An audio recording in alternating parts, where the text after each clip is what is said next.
Kamusta mga kasari? About pricing ulit ang topic natin dahil hanggang ngayon marami pa rin nagtatanong sa akin. Bakit iba-iba ang patong mo sa bawat paninda? May nagsasabi pa nga, bakit hindi mo na lang gawing pare-pareho? Halimbawa, lahat 20% para hindi na nakakalito. Actually, 2 years ago, gumawa na ako ng video kung paano ako magpresyo ng mga paninda. Kung hindi nyo pa napapanood, ilalagay ko ang link sa taas at pati na rin sa description para mapanood nyo pagkatapos ng video na ito. Pero ngayon 2026, gusto kong i-explain kung bakit hanggang ngayon hindi ko pa rin binabago yung system ko sa pagpipresyo dito sa tindahan ko.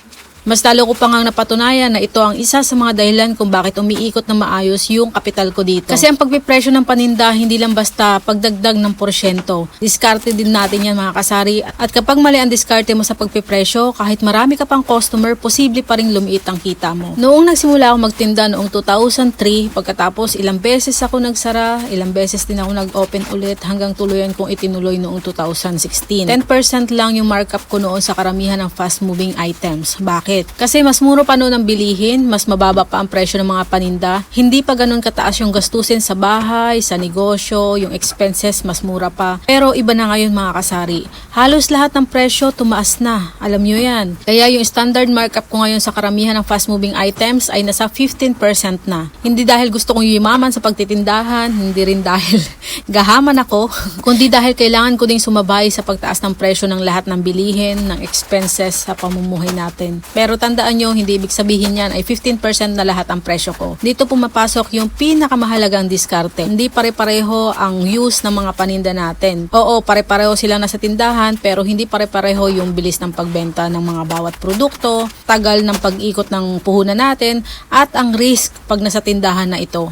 So, nandyan yung masisiraan tayo, may expiran. So, halimbawa, meron tayong fast-moving items. Ito yung halos araw-araw mong nire-restock talaga at araw-araw binibili ng mga customer mo. For example, yung kape, soft drinks, noodles, sabon, mantika, asukal, bigas. Basta lahat ng mabilis mabenta. Yang mga yan, kahit mas maliit ang tubo mo per piece, okay lang. Kasi mabilis bumabalik yung puhunan natin. Kasi paulit-ulit itong nabibenta. At tandaan nyo, hindi pare-parehas yung fast moving sa mga tindahan natin ha. Depende sa lugar natin. Pwedeng fast moving sa inyo, pero slow moving sa akin yung item na yon. Depende yan sa lugar, sa customer nyo, at sa community ninyo. Kaya ang lahat ng sinasabi ko rito ay disclaimer lang, ay base sa experience ko sa sari-sari store ko at takbo ng tindahan ko. Sunod naman yung slight moving. Kung tama yung term ko, hindi masyadong mabilis mabenta pero hindi naman siya slow moving talaga. So hindi ito araw-araw na bibili pero regular pa rin na may bumibili. Halimbawa yung mga palaman, spaghetti set, pampulbo sa mukha, cologne, baby oil. Dito naman naglalagay ako ng higit kumulang na 20% markup. Bakit? Kasi mas matagal silang nakatambak kumpara sa fast moving items. Hindi siya araw-araw na bibili, mas matagal umikot yung puhunan kaya kailangan din ng mas mataas na counting tubo dito mga kasari. Ngayon naman punta tayo sa slow moving items. Ito yung panindang minsan isang buwan or higit pa bago mabenta yung ating mga panindang ito. Habang nakadisplay itong mga ito, natutulog din yung puhunan natin, di ba? So hindi agad kumikita yung perang pinambili mo. Kaya dito pumapasok yung 25% markup ko at sa ibang items umaabot pa nga ng 40% markup hanggang 60%. Bago kayo magulat, ipapaliwanag ko muna. Hindi ibig sabihin ng lahat ng slow moving ay tataasan ko agad. Kaya mataas yung markup ng iba dahil nabibili ko sila ng wholesale or per box. So dahil karamihan dito ay walang expiration, kaya okay lang na mag-stock ng marami basta kaya ng puhunan mo. Tandaan mo, kaya ng puhunan mo, kaya mong mag-stock ng ganyan na hindi maapektuhan yung puhunan mo. So mas mababa ang puhunan ko kaya kahit mas mataas yung markup ko, competitive pa rin yung presyo ko. Okay pa rin, parehas pa rin sa presyo ng iba. Pero mas malaki yung tinubo ko. So halimbawa sa mga school supplies, yung mga slow moving thumbtacks, hindi yan lagi may bumibili. Scotch tape, mga pantali sa buhok, pati nga shuttlecock meron ako pero hindi naman talaga siya laging may bumibili.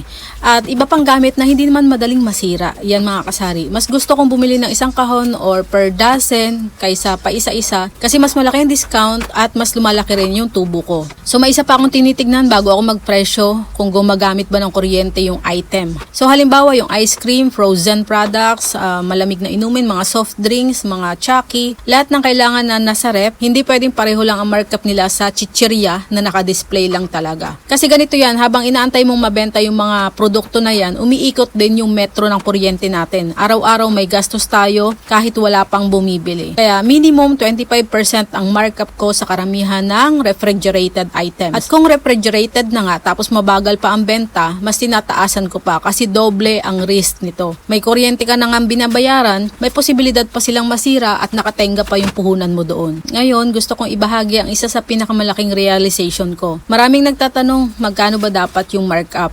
Magkano ba dapat yung tutubuin sa bawat produkto? Pero para sa akin, maling tanong yun, Kasari. Mas magandang itanong, gaano kabilis mabibenta yung product na ito, yung paninda ko na to? Gaano kabilis babalik yung puhunan ko sa akin? So halimbawa, may item ka na 10% lang yung tubo. Pero 5 times mo naman itong nabibenta ngayong linggo, ibig sabihin mabenta siya. May isa ka namang item na 40% yung tubo pero isang buwan bago mabenta. Alin ang mas kumita? Kaya kadalasan yung maliit ang markup pero mabilis ang ikot, yun yung mas kumikita. Kaya huwag kayo basta maengganyo sa malaking patong. Mas importante ang bilis ng pag-ikot ng puhunan natin dito sa sari-sari store. Isa pa, hindi rin ako basta nagpe-presyo base sa gusto kong kitain. Tinitignan ko rin yung presyo ng paligid. Halimbawa, yung Bear Brand ko dito, for example, yung Bear Brand na 300 grams. So, yung puhunan nun ay mga 106, di ba? Dito sa amin, 110 na.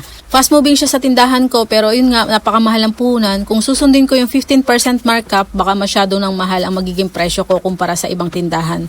Kaya minsan, binababaan ko ang markup. Kasi mas gusto kong kumita ng kaunti pero tuloy-tuloy yung benta kaysa mataas nga ang presyo pero walang bumibili, di ba?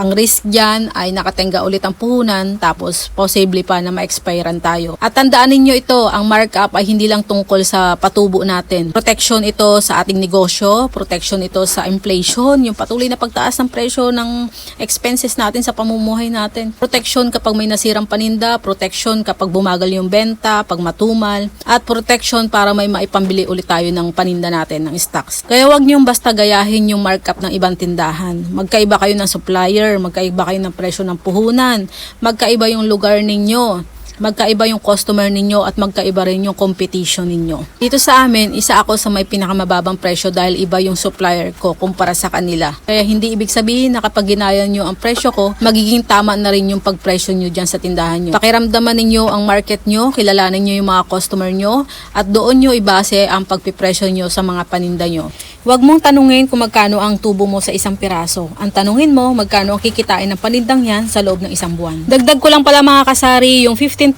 20% and 25% na markup, kadalasan ginagamit ko lang sa mga item na 21 pesos pataas ang puhunan.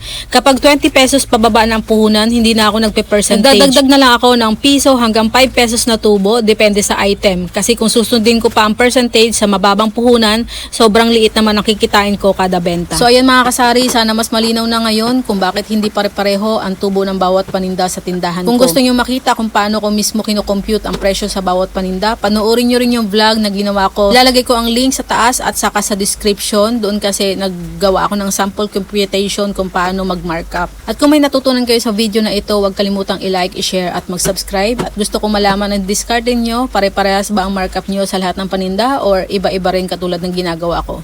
I-comment nyo sa baba, baka makatulong din ang experience nyo sa iba nating mga kasari. Maraming salamat sa panonood, ingat lagi at magkita-kita tayo sa susunod nating vlog. Happy selling, God bless, bye-bye!